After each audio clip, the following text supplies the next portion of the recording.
covered with Social Security, Retirement, Disability, SSDI survivors, and SSI beneficiaries get a result of the big race floating around. As far as everything going on here in the US, as well as globally, there are a lot of things that are happening. Therefore, the situation is changing very rapidly. The situation is very fluid. A lot of things are also changing here as far as the supply chain inflation, as well as a variety of other things going on right here in that we all are living through now.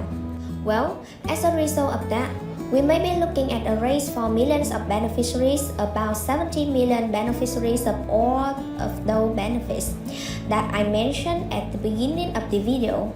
So, I want to walk through exactly what the latest numbers are actually projecting as far as this race could look like in relation to some of latest inflationary numbers that will release and economical data, because that's where this number and that's where these details are actually pulled from. The most recent data that was released and what experts analyze it that people that watch this stuff very closely are anticipating. We could be looking at a 7.9% raise for these millions of beneficiaries.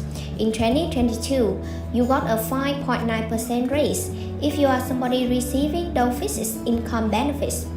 5.9% at the same time seemed pretty nice. In January, we were already behind at that point.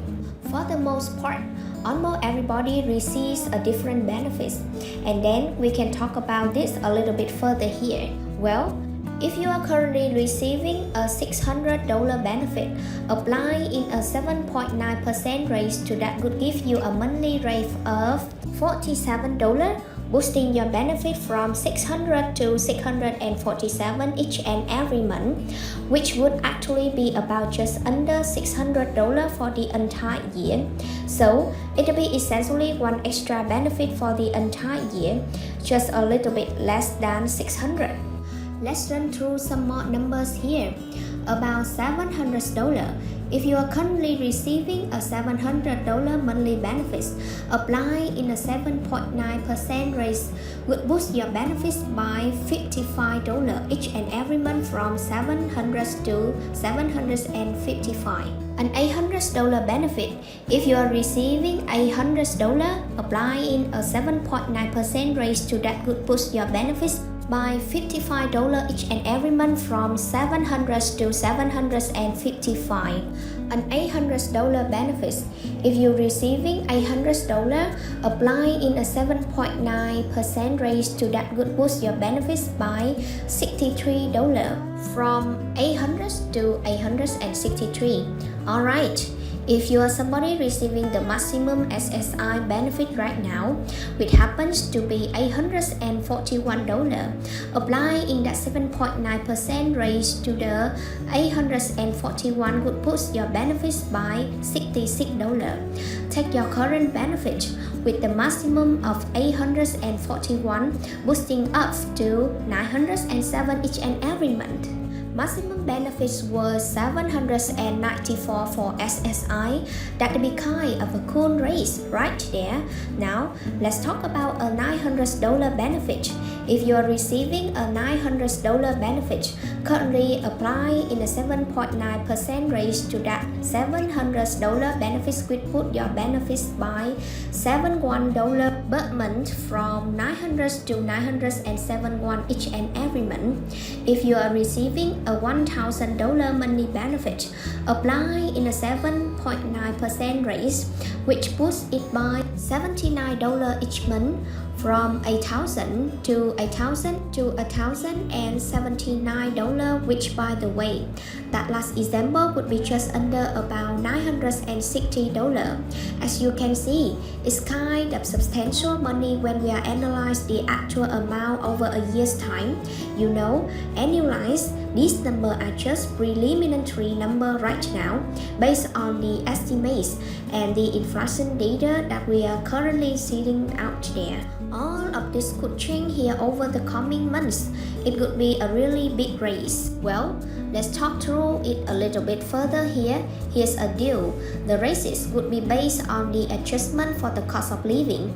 Therefore, if you're getting a large cost of living adjustment, then that also means that inflation is very high. Typically, the raises that will get far lower than what the actual cost of living actually is.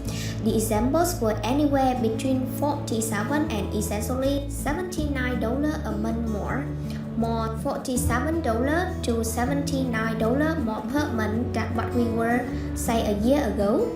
The answer is probably yes. And your living expense today are probably significantly more than just $47 or $79 each and every month. So again, as we are recognized here that this raise the cost of living adjustment raises, although it's nice, it boosts the monthly benefit. At the same time, it pretty much doesn't keep up with inflation. It does not keep up with the cost of living. Next, we also all recognize that there are a couple of other things here that are the massive elephant in the room.